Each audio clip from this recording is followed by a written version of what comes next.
हो जाती है, जिसकी कृपा मात्र से सबका भरण पोषण हो जाता है और जिसकी भ्रिकुटी टेढ़ी करने मात्र से संसार का लय हो जाता है, ऐसे परम सत्य नारायण को मेरा नमस्कार है। ऐसे परम सत्य नारायण का हम सब ध्यान करते हैं। नारायण को नमस्कार किया है। नारायणम नमस्कृत्य नरम चैव नरोत्तमं देवीं सरस्वतीं व्यासं ततो जयमुदीरयेत्। माता सरस्वती को नमस्कार किया है। व्यास जी को नमस्कार करके शुकाचार्य जी महाराज कथा प्रारंभ कर रहे हैं।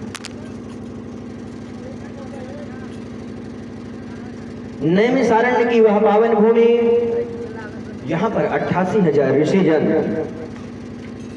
कथा सुनने के लिए विराजमान हैं। अच्छा, नैमिषारण्य कहते किसे हैं? नैमिषारण्य एक बार सौनकादिक ऋषियों ने सोचा, सनकादिक ऋषियों ने सोचा कि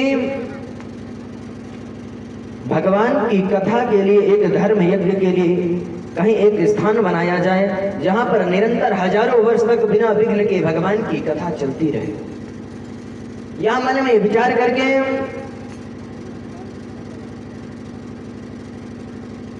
सौनक जी महाराज अपने परिकर को लेकर के 88,000 ऋषि जनों को लेकर के ब्रह्मा जी के पास पहुंचे।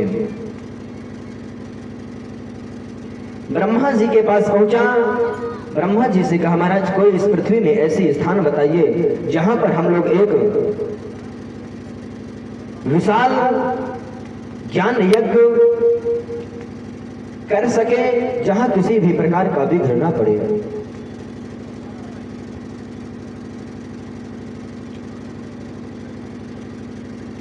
ब्रह्मा जी ने एक चक्र को छोड़ा। वह चक्र जाकर के सीतापुर के पास में नैमिष नामक आरण्य में शांत हुआ।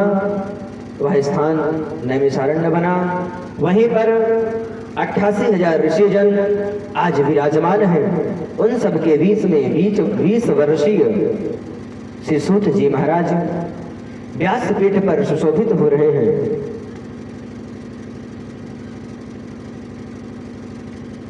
जो ऋषिजन हैं उनके सामने कई चतुर्युगियां बीत गई हैं, जो श्रोता के रूप में बैठे हुए हैं, और वक्ता के रूप में जो आज विद्यमान हैं वो मात्र 20 वर्षीय सूत जी महाराज हैं। प्यारे, संसार में उम्र से कोई बड़ा नहीं होता है, धन से कोई बड़ा नहीं होता है। धन वृद्धा बल वृद्धा आयुर्वृद्धा तथैव च तेनेपि सर्ववृद्धश्च किं करः शिष्य किं करः। तेनेपि ज्ञान वृद्धश्च किं करः शिष्य किं करः। कोई धन से बड़ा नहीं होता है, कोई बल से बड़ा नहीं होता है।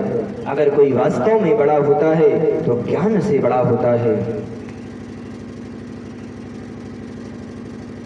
सूत जी महाराज विराजमान हैं। सौनक जी ने कहा, महाराज मैंने अपने जीवन में बहुत सारी कथाएं सुनी है, मुझे कथा नहीं सुनना है। मुझे कथा का सार सुनाइए। सूतख्याहि कथा सारम मम कर्ण रसायनम। ऐसे कथा का सार सुनाइए जिसको सुन करके मेरे कानों को रसायन की तरह औषधि का कार्य करे। ऐसी नारायण की कथा सुनाइए।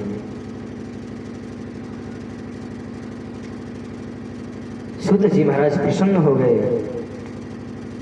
बोले, हे सौनकादिक ऋषि, हे सौनक जी महाराज, आप बड़े धन्य हैं। आप संसार के हित के लिए बड़ा अद्भुत प्रश्न कर रहे हैं।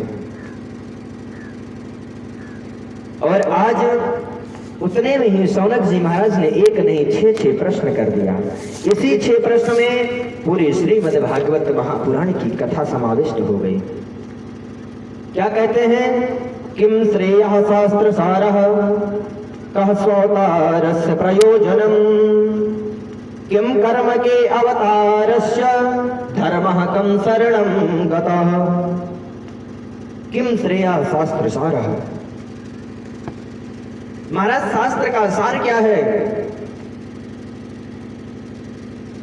कह स्वावतारम प्रयोजनम, भगवान के अवतार का प्रयोजन क्या है? भगवान अवतार लेकर के कार्य क्या करते हैं? भगवान के कितने अवतार हैं? मानव मात्र का कल्याण कैसे होगा? और अंत में कहते हैं धर्मम शरणं गतः, धर्मम कम शरणं गतः। जब भगवान इस धराधाम को लीला समाप्त करके चले जाते हैं तो धर्म किसकी शरण में जाता है? यह 6 प्रकार के प्रश्न सौनक जी ने आज सूत जी महाराज से किया। इसी 6 प्रश्न के उत्तर में पूरी श्रीमद् भागवत महापुराण सूत जी महाराज ने सौनक आदि ऋषियों के सामने प्रकट कर दी। कथा प्रारंभ करने से पूर्व सूत जी महाराज ने